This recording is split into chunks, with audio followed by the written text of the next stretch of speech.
ნიკა გვარამია მე ვფიქრობ ძალიან კარგად ახსნა ხელისუფლების ჩართულობა ამ საქმეში და პირველი დღიდან მოყოლებული დღემდე ხელისუფლება ძალიან უსუსურად ცდილობს რომ თავი გაიმართლოს იმასთან დაკავშირებით რომ რუსთავიორში გამონტაჟებული ჰქონდა კამერები და უსმენდა რუსთავიორის ჟურნალისტებს.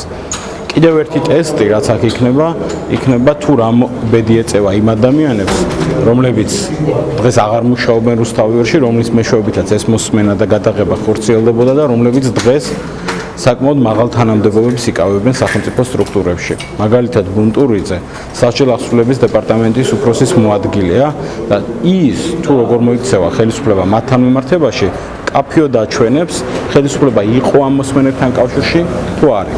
ნიკა თქვა ესეთი რაღაცა რომ თუ კი თვითონ რუსთავიორის ხელმძღვანელობა იყო გარიგებაში ამ ადამიანებთან და დღისით მზისით ყველა თანამშრომლის თანდასწრებით დაამონტაჟებინა კამერები.